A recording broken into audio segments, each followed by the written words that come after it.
clap.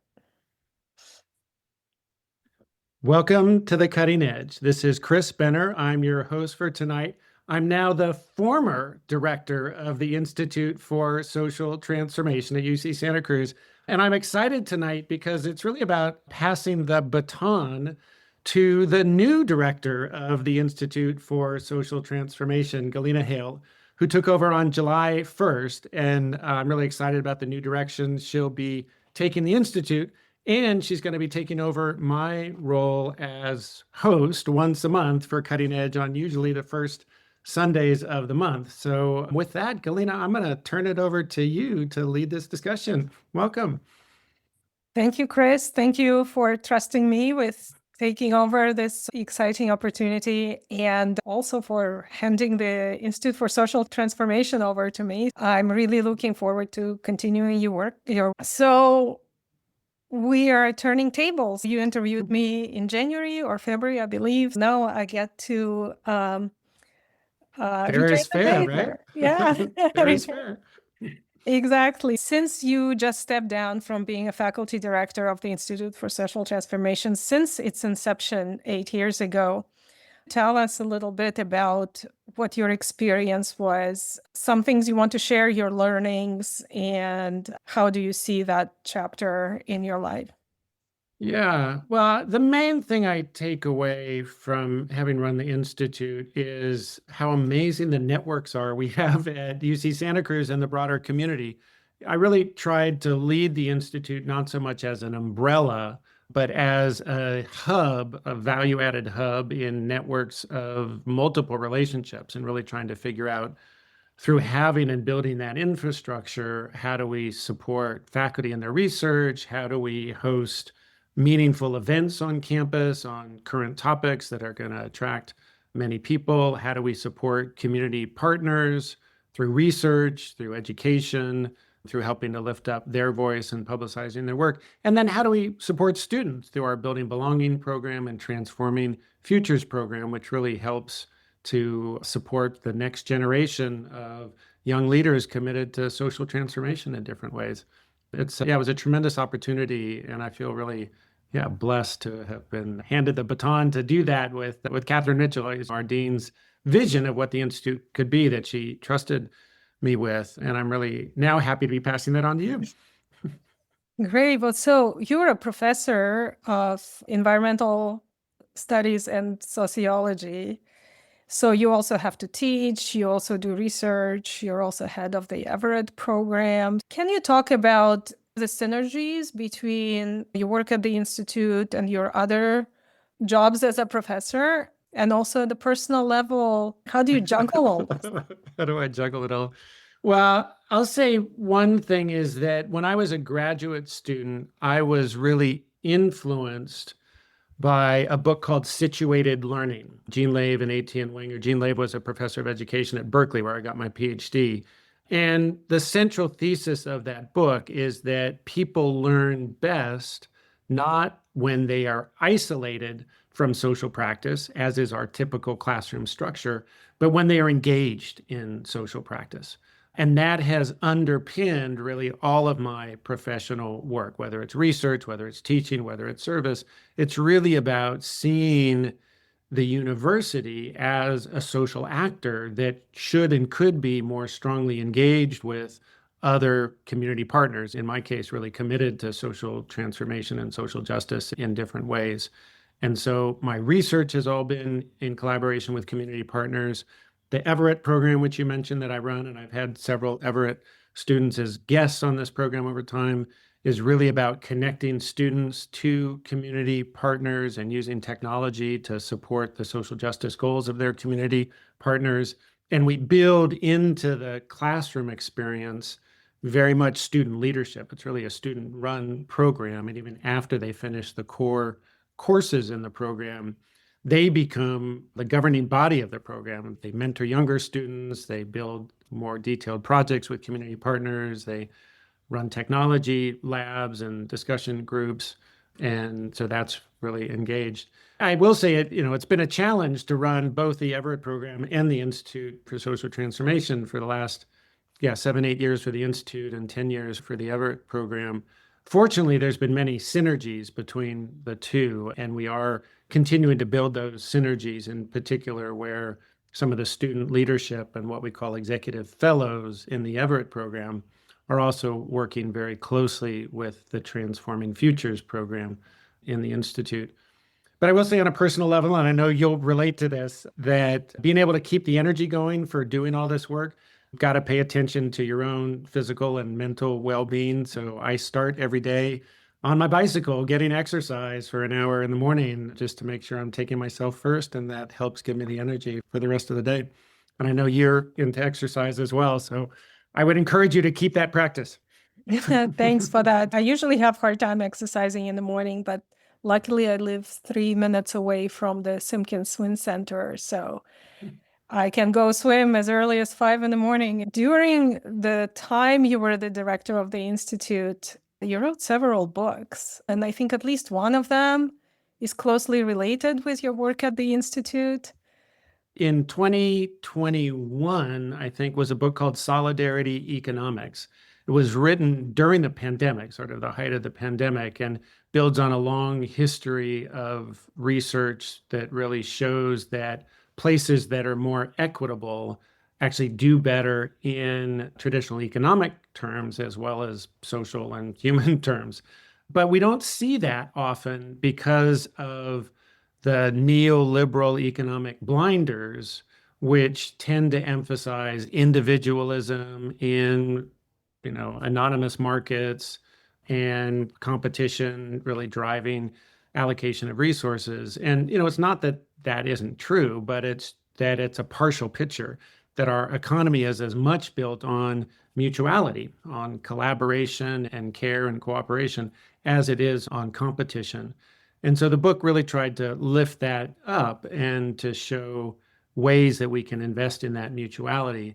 But it also raises the issue that our current economy, with all of the inequality that is so evident and was increasingly evident and starkly so in the pandemic, it didn't come about by chance. We always talk about our economy rather than the economy as a reminder that economies don't exist in nature. They get built by people. Markets have to be created, and they have embedded within them all the values and power relationships of those who have access to and help create and structure those markets. And so we should always be talking about power and how that shapes our current economic structures. That frame of solidarity economics has now become a key part of some of the work we do at the Institute in collaboration with community organizations in Salinas and statewide as part of something called the Community Economic Mobilization Initiative, which just really helps lift up the importance and role of community voices in shaping economic practices. So that was one book written while I was director. The other more recent one is called Charging Forward, Lithium Valley Electric Vehicles and a Just Future. It's a subtitle, which comes out of some work with community partners in the Salton Sea region of California, where there has been an immense quantity of lithium discovered, which is, of course, a critical ingredient in lithium batteries and thus the electric vehicle and carbon neutral energy future that we need to build. So that was a book about that. So let's talk a little bit more about that book. I find this fascinating because this is a very recent discovery of an incredibly valuable resource, especially as we're trying to transition away from fossil fuels, right? We're going to need a lot of batteries. And so lithium is the main component in lithium batteries, and it's finite resource. And the price is probably going to go up over time. So if that was found in my backyard, I would say great, like there's gold mine, almost literally a gold mine in my backyard. That should increase my property value. That should really make me wealthy.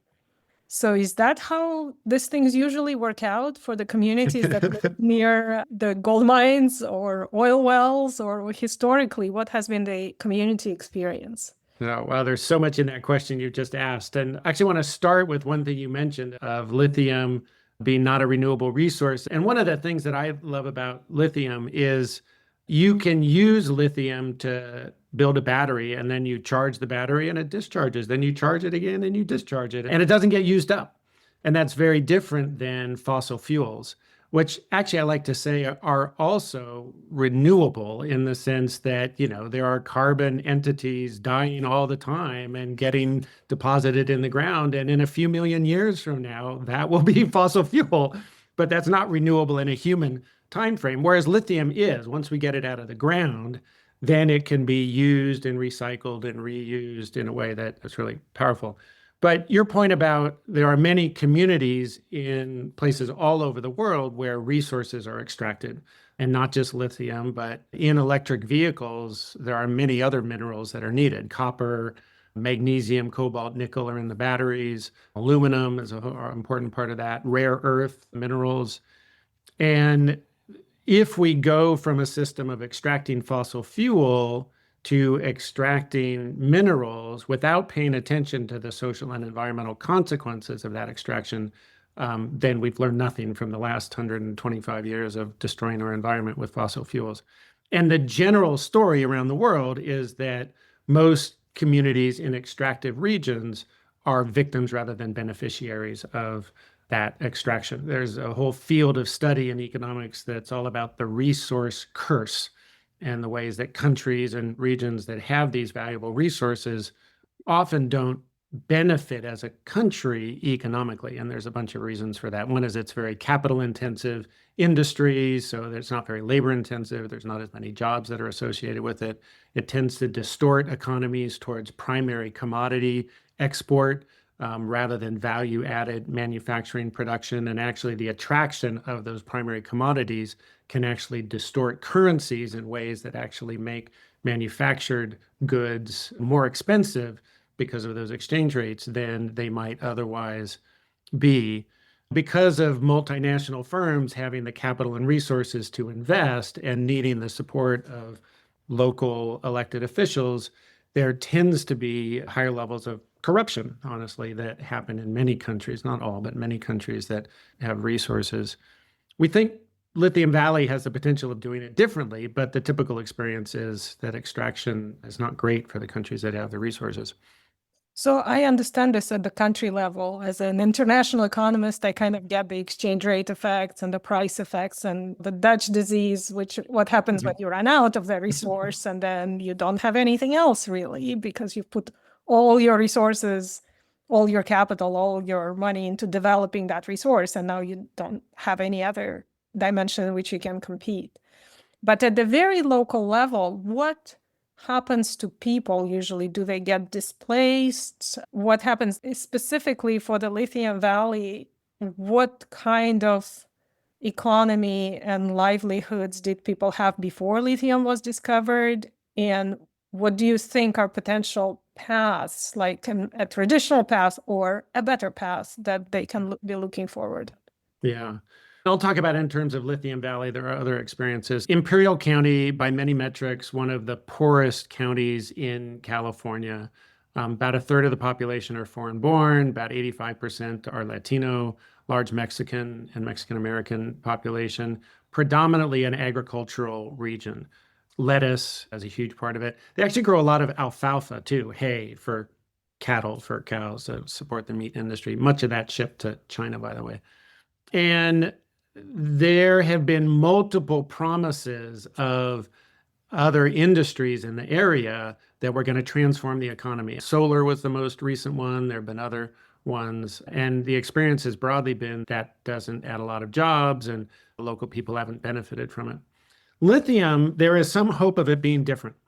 And one of that aspects is it's an immense amount of lithium. It's enough lithium to actually provide enough batteries for the whole US vehicle fleet to become completely electric vehicle and still have enough lithium for 100 million vehicles left over. Depending on the pace of the extraction, it could be a third, even a half of global lithium demand could come from this source if it's fully developed out. But most of the jobs that are associated with lithium are not in the extraction phase. The estimates are in each of the lithium extraction plants, there might be 400 jobs, something like that. And they're reasonable jobs. I mean, they're plant operator jobs, they're chemical technician jobs, there are some construction and maintenance jobs. And the companies that are working to develop the extraction are broadly committed to hiring locally.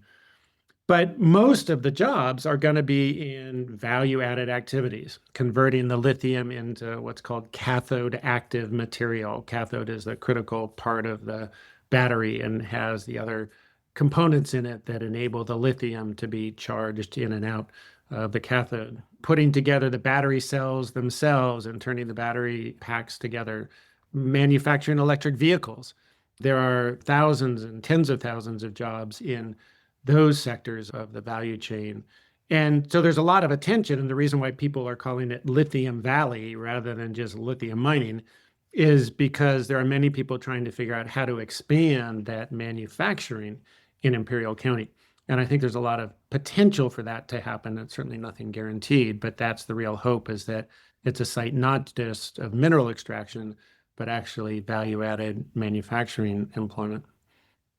So, with this development, I'm sure a lot of people are thinking, and you're thinking about also, if we're successful in having manufacturing in Lithium Valley, what are the implications for pollution with health effects, ecological effects? Is that something we need to worry about?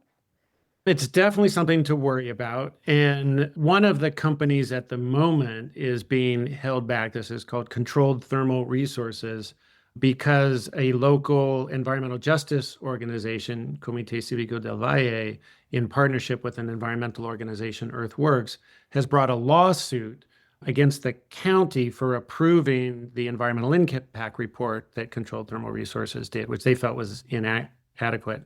So it's currently been appealed, it's in the courts. But the concern is that we know there will be increased waste when you extract lithium. So I should just say for our listeners, the lithium is encased in brine, salty brine, that comes from 5,000 to 8,000 feet below the surface of the earth. It's super hot, 500 to 600 degrees Fahrenheit. It's currently brought to the surface as part of 11 geothermal energy plants. And so it's currently generating renewable energy. And the plan is to add on to these geothermal plants what are called direct lithium extraction plants. They essentially filter the lithium out of the brine, and then the brine is re-injected into the aquifer, and it heats up again and goes around again and runs more geothermal energy. So people talk about it as being the cleanest, greenest lithium on the planet. And it probably is, because the alternative is hard rock open pit mining, which is happening mostly in Australia, also some in China, or large evaporation ponds. There's lithium that are in brines in the high deserts of Chile and Argentina, where they use a lot of water that evaporates, and it takes a long period of time to evaporate the water and get the lithium out. So, if they can get this process right in Imperial County, it'll be great. But also in the brine are other materials, some of which come out as part of the filtering process. They have to take out silica, for instance, because as the water cools, silica tends to cake out and gung up the works. There is lead in there that comes out in some of the waste products. There is arsenic. So some of the waste we know is classified as hazardous. And it has to be disposed of in careful places. So that was one of the concerns in the lawsuit, is that they hadn't appropriately accounted for that waste. There will also certainly be increased truck traffic back and forth to this site, trucking out the lithium. And so what do you do about the diesel fumes that are part of that? Water is a big concern. This is a desert, and all the water comes from the Colorado River.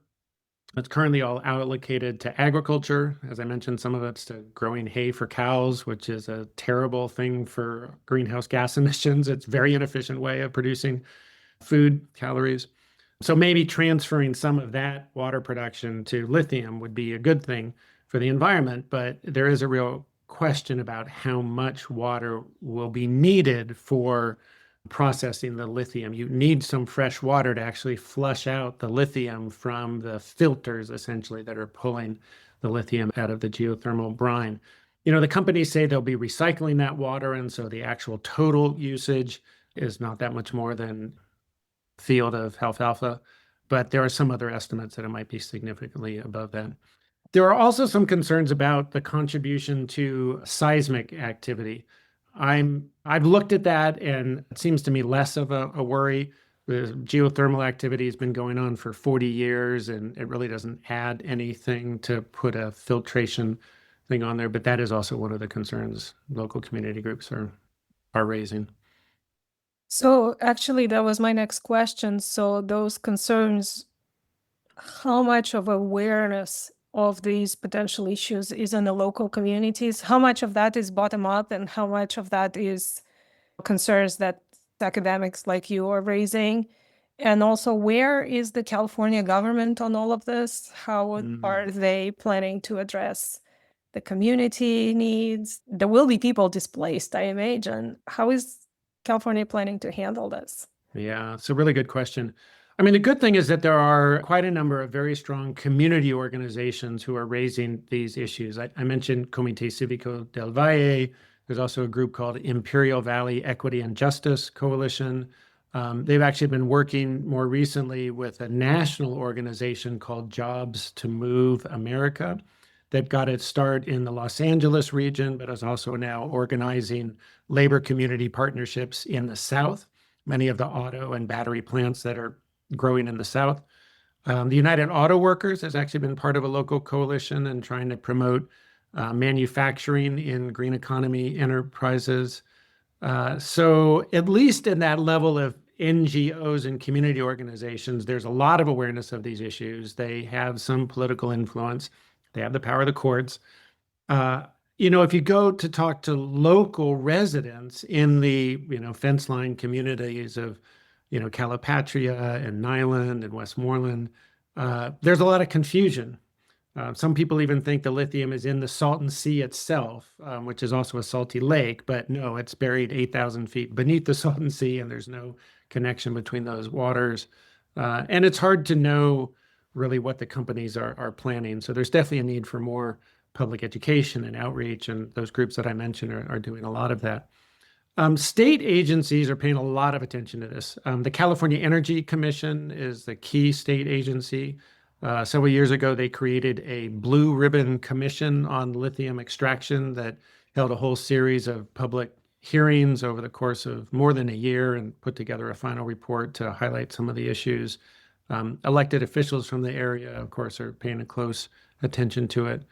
The governor's office is paying a lot of attention to it because, of course, they see it as an economic opportunity, but want to do it in a way that is a high road.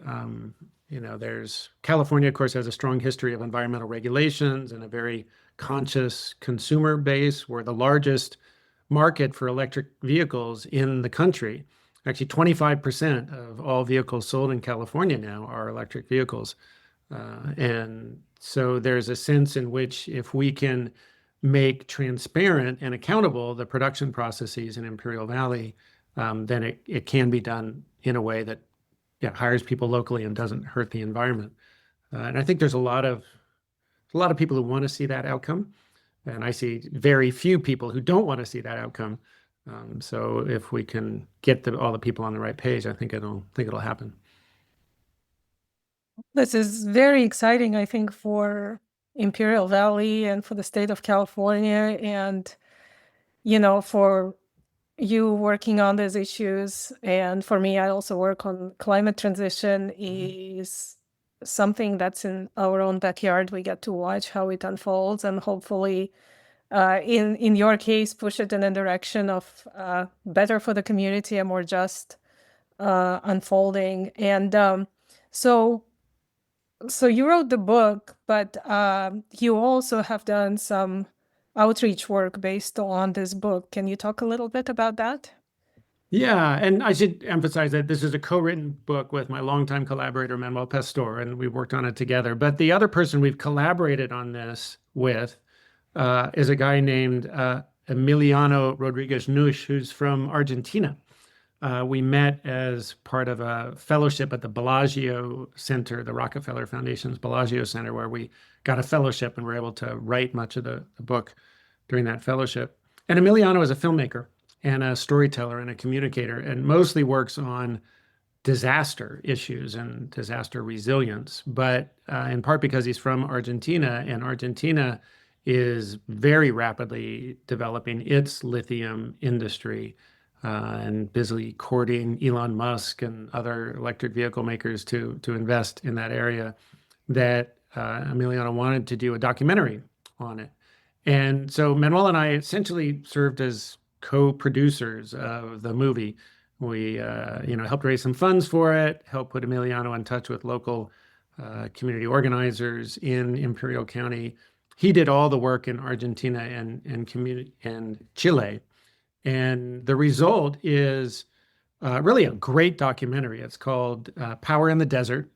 And people can find information about it and a trailer for it on the website for the book, which is chargingforwardbook.org. But Power in the Desert lifts up community voices from communities impacted by lithium development in Argentina, Chile, and Imperial County. And it's all about those community voices. But part of what Emiliano does is recognize that there are very different voices. Some people who are very excited about lithium development, some people who are very worried about it, some who are really opposed to it. And just as an example, we see that in Imperial County and the Salton Sea area amongst the indigenous community. The Torres Martinez Desert Cahuilla tribe has been open to opportunities associated with lithium, including looking at lithium battery recycling and locating manufacturing facilities on some of their land, and hoping to do that in a way that they get ownership of those enterprises. In fact, I don't think they'll do it unless they get some ownership stake in it, and certainly consistent with their tribal and cultural values. But there are some of the other tribes in the area, the Kumeyaay and the Quechan, who are much more opposed to lithium development. They see it as potentially threaten some of their sacred land, some of the mud pots that are in the area, and just another furthering of, extraction of resources from nature rather than in a, collaborative way. So, and Emiliano does a great job of lifting up those different perspectives in Argentina and Chile as well. This is very, very interesting. I encourage our listeners go to chargingforwardbook.org and at the very least see the movie, but maybe also get a book and learn about, because that's very important for the future of California. And I'll mention that there is another video that we've been involved in, a documentary that came out on PBS, Public Broadcast Service, in the local TV station in Imperial Valley, KVCR. And it's also on our website. It's called A Better Next Big Thing. And it's all specifically about the Imperial Valley. And it's a shorter documentary, 25 minutes. So you can watch that too. Fantastic. Well, thank you so much. Thank you for sharing all these findings. It's been a pleasure talking to you. Well, thank you. It's been a pleasure talking to you, Galina, and I'm really glad you're taking over leadership of the Institute. And I'm looking forward to seeing what you come up with on this show, The Cutting Edge, on KSQD 90.7. Thank you.